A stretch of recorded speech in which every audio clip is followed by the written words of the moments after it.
Today on The Young and the Restless, Victoria and Nick discuss next steps. Victor warns Nate, and Sally and Adam give into temptation. At Society, Victoria reels as Nick confirms that Victor was faking, and it's all one big trap. Victoria can't believe it. It's too cruel. It's too horrible. Nick says, "You know Dad would," and Dad did.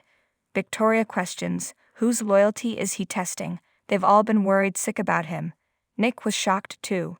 But then he was relieved. Victoria asks how he found out. Nick says it doesn't matter. Victoria guesses their dad told him, and he's the only one in the family he trusts. In her bed, Sally has a nightmare about Adam and Nick fighting over her. When they come to blows, she hollers, "Stop it." Nick tells her she's the only one who can stop. Choose now, me or him. Sally awakens as she's saying, "I don't know. I don't know." In the jazz lounge, Adam checks his watch and flashes to his conversation with Sally yesterday. Dr. Skelton arrives and Adam greets him and tells him he comes highly recommended. The psychiatrist asks what he can do for him. Adam warns him this has to be confidential. The doctor reassures him. Adam tells him this is about his father, Victor Newman. "I need your advice.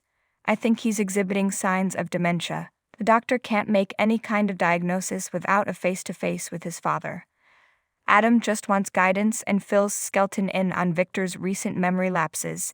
It all started when he came out of retirement. The doctor explains that he can't differentiate between dementia and age-related memory issues without running tests. Adam sighs. Either way, it can't be good for someone running a corporation and needing to make split-second decisions, right? The doctor confirms that stress can be a factor, but so can other treatable things. Skelton would like to review his father's medications and do a series of tests, but he'd have to be convinced to cooperate. At the ranch, Nikki asks what Victor thinks Nick will do with the information that he's faking. Victor figures he'll run straight to Victoria. Nikki warns she'll be very upset. Victor says that's why it's important that she not hear a word of any of this. Nikki thinks that ship has sailed. Victor says it won't interfere with his plan and tells security to let Nate in. Victor then asks Nikki to leave the room. Nate asks if everything is all right and questions why he told him he might be the only person he can trust. Victor feigns confusion and says, "Oh yeah, right. That is what I told you." Victor tells Nate it's difficult to trust people who think you're not capable of running your own business because they think you're losing your marbles. He asks if Victoria has told him anything about this in private. "I need to know what she's told you."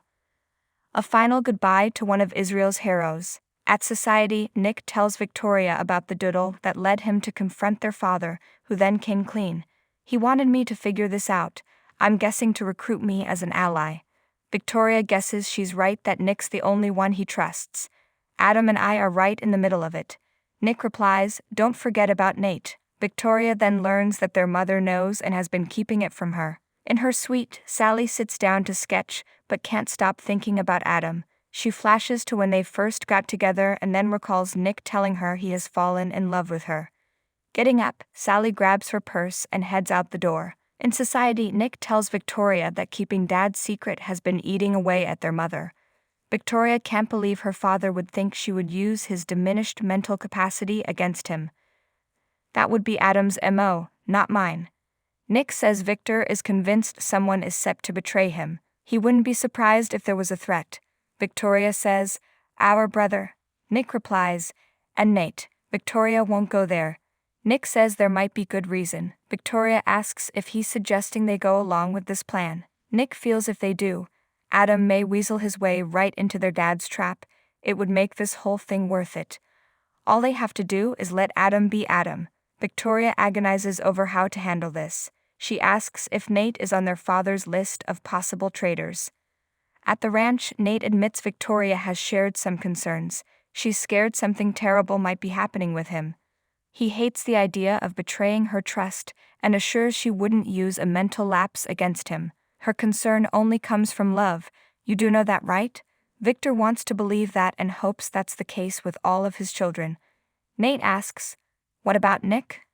Victor flashes to Nick saying Adam and Nate can't be trusted.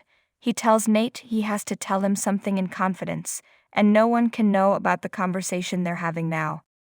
To be honest with you, I feel that my family's worries are justified. I really am beginning to fear that my grasp of reality is, well, it's slipping away. Nate is sorry but asks, what makes you think that? At society, Nick won't try to make Victoria see that Nate's a threat. She snaps, he isn't one, Nick.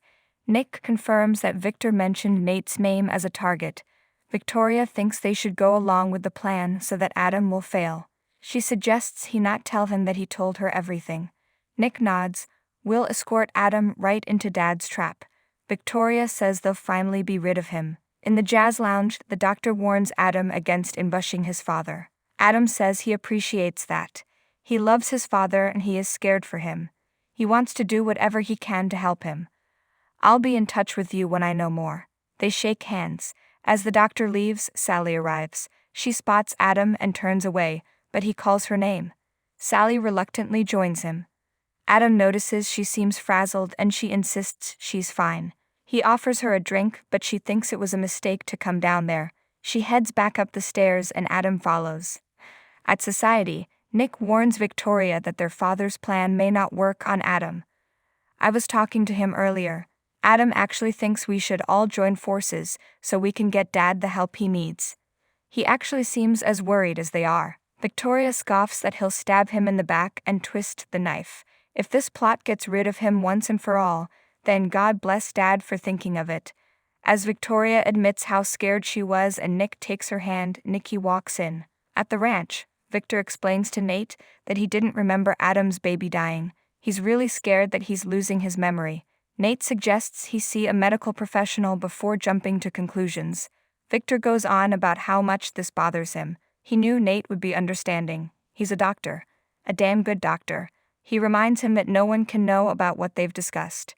If there's even the slightest hint that he's losing his marbles, it would be devastating to his company. And I mean devastating. At society, Nikki learns that Nick has told Victoria everything, and she's relieved. She's sure her daughter is upset with her. Victoria understands she was put in a terrible position, but doesn't get how she could watch her suffer. Nikki explains that Victor seems to think that someone is scheming against him, and this will trick them into exposing themselves. Victoria fumes that he would think it was her. Does he think so little of her? Nikki reassures her and says she thinks it's all Adam's fault. Victoria doesn't think that's an excuse and isn't sure she can forgive her father. Outside Sally's suite, Adam catches up with her and questions why she practically ran out of the lounge when she saw him. Sally claims she just realized she needed sleep. This has nothing to do with you. She notices he looks like something is wrong and asks if he's okay. Adam says no. He tells her about meeting with the psychiatrist. Sally's glad he's being proactive and can see he's really worried about his dad. Adam says, more than anyone would believe. I'm worried sick about him and I don't think there's a damn thing I can do to help him. Sally sighs and moves to take him in her arms. They embrace. At the ranch, Nate offers to help Victor get diagnosed and treated. He assures the mustache that it will be discreet. Victor agrees, but warns him again that there can be no word of this to anyone, not to Victoria or to Adam. He says the doctor must contact him on his private line and not on email. If Adam picks up on any of this, it will be disastrous. Victor intones, by the way, this conversation stays between us. You and me, or else. At society, Nick recaps that when you find out someone you love is faking a decline to expose a traitor, it's not an everyday occurrence. They all reacted accordingly. What's important is what they do moving forward. Nick suggests they go along with it and hope Adam falls right into the trap. Nikki says, or Nate. Victoria fumes, come on you two. Would you please stop with all this distrust of Nate? It's ridiculous and it's silly. You know as well as I do that Adam is the danger here. Nikki and Nick exchange a look. Outside of Sally's suite, she and Adam break off from their embrace and start kissing tenderly. She leads him inside, where they keep kissing. He asks if they should stop. Sally doesn't want to stop. Adam doesn't either. They undress each other as they continue making out and end up in bed.